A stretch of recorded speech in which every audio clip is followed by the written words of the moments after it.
The inheritance had been a surprise, though perhaps it shouldn't have been. Margaret Eleanor Whitmore, Maggie to those who'd known her before the lawyers came calling, had spent 26 years believing she was nothing more than the orphaned daughter of a seamstress.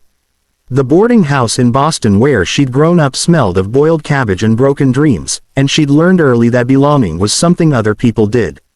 Then came the letter on expensive cream paper, informing her that her father, a man whose name she'd never known, had been Theodore Whitmore III, cattle baron and landowner, and that his passing had left her the sole heir to a fortune she couldn't begin to comprehend.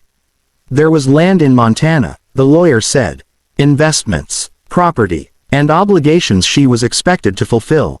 The train ride west had taken 4 days, each mile carrying her further from everything familiar and closer to a life she had no idea how to inhabit.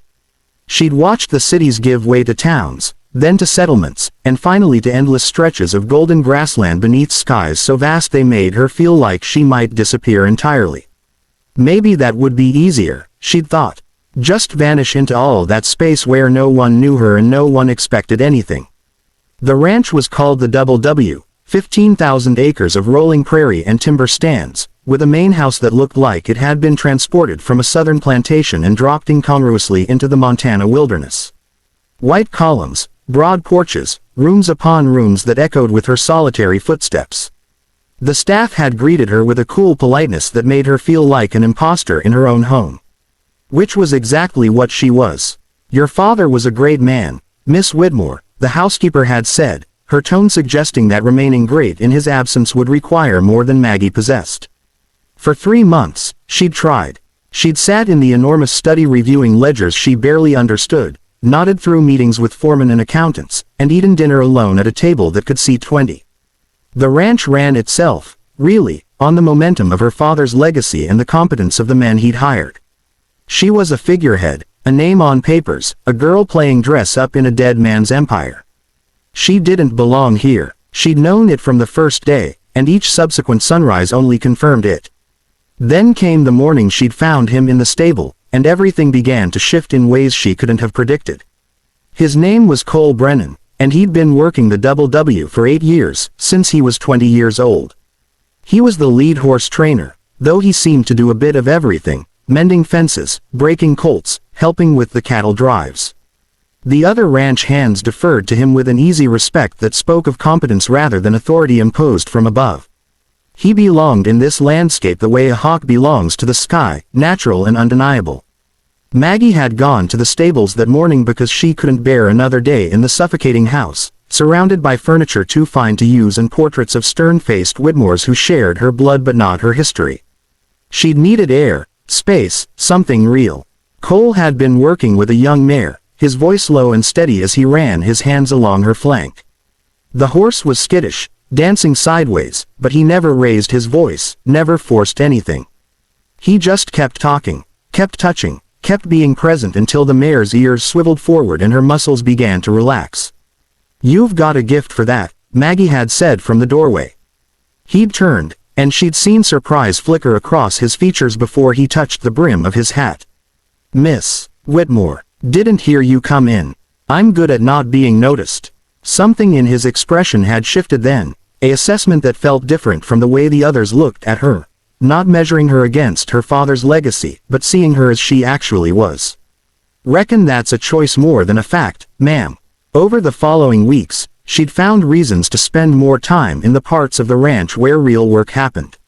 The stables became her refuge, then the breaking corrals, then the bunkhouse porch where the hands ate their midday meal. Cole never treated her like she was intruding, but he didn't defer to her either. He explained things when she asked, let her try her hand at tasks she'd never imagined herself doing, and occasionally disagreed with her in a way that felt more respectful than all the yes ma'ams she got from everyone else. "Your father liked things done a certain way," he'd told her one afternoon as they watched a herd being moved to fresh pasture. "But that doesn't mean it's the only way, or even the best way for now. Everyone acts like he was some kind of saint. He was a good man, fair employer, but he was also stubborn as a Missouri mule and twice as ornery." Cole had glanced at her. "You're allowed to be your own person, Miss Whitmore. Even here." The problem was, she didn't know who that person was. She'd spent so long being no one in particular that the weight of suddenly being someone felt like too much to carry. The change began on a scorching afternoon in August when a lightning strike started a fire in the north pasture. Maggie had been in the stable when the alarm went up, and she'd followed Cole and the others without thinking, running toward the smoke rather than away from it. She'd helped beat back flames with wet blankets, her dress ruined, her face streaked with soot, her hands blistered. And when it was finally out and everyone collapsed in exhausted relief, Cole had looked at her with something that might have been approval. "You didn't have to do that," he'd said. "Yes, I did. This is my land. These are my people, whether they think so or not." His slow smile had warmed something inside her that had been cold for as long as she could remember. That evening, filthy and exhausted, she tried to return to the main house for a solitary dinner as usual. But Cole had stopped her in the yard. "Come eat with us," he'd said, nodding toward the bunkhouse where the ranch hands were gathering. "You earned it today." She'd hesitated, aware of her ruined dress and improper hair and the fact that ladies didn't eat with hired men. But then she'd realized she was tired of being a lady, at least the kind that lived in lonely houses and ate expensive food that tasted like nothing. All right. The bunkhouse dining hall was rough and simple, nothing like the formal splendor of the main house. Long wooden tables, benches instead of chairs, tin plates and simple food served family style. The conversation had died when she walked in, every man staring at this unexpected intrusion of their employer into their space. Cole had guided her forward with a hand at her elbow, his presence steady and sure. And then he'd done something that changed everything. He'd pulled out the chair at the head of the table, his chair, she realized, the seat he occupied as the most senior hand, and offered it to her. "This is where you belong," he'd said, his voice carrying clearly through the sudden silence. "Not as Theodore Whitmore's daughter. As the woman who ran toward the fire with us today. As someone who's earned their place here." She'd felt tears prick her eyes but refused to let them fall. Every man in that room was watching, and she understood this was a moment that would define how they saw her. Going forward, not as an heiress or an outsider or a girl playing at being a rancher, but as someone who belonged because she'd proven herself worthy of belonging. She'd taken the seat. The meal that followed had been the best of her life. The food was simple: beef stew, fresh bread, apple pie made by the cook who managed the bunkhouse kitchen, but it was served with conversation and laughter and the easy camaraderie of people who worked together toward common purpose. They told stories about the fire, exaggerating their own heroics and teasing each other mercilessly. And slowly, carefully, they began to include her in the conversation. "You've got decent instincts with the blankets, Miss Whitmore," one of the older hands had said. "Most folks panic their first fire. I was terrified," she'd admitted. "But everyone else kept moving, so I did too. That's all courage is," Cole had said from beside her. "Being scared and doing it anyway." As the evening deepened and lamps were lit against the gathering darkness, Maggie felt something fundamental shift inside her. These men didn't care about her pedigree or her inheritance or whether she could navigate Boston society. They cared that she'd shown up when it mattered. That she'd worked beside them. That she was willing to get her hands dirty and her face sooty and her pride a little bruised in service of something larger than herself. She belonged here, she realized with sudden clarity. Not because of who her father had been, but because of who she was choosing to become. Cole walked her back to the main house as the stars emerged in a sky unpolluted by city lights. The night was cool, the air sweet with sage and grass, and she felt more at peace than she had since arriving in Montana. "Thank you," she said when they reached the porch steps, "for what you did tonight. I didn't do anything except point you toward what was already true. I've spent my whole life feeling like I didn't fit anywhere. Too poor for society, too educated for the boarding house, too cityfied for out here. Belonging isn't about fitting in," Cole said, his voice low in the darkness. "It's about finding the place where who you are is what's needed. You could go back to Boston tomorrow, hire managers to run this place, and live off the profits.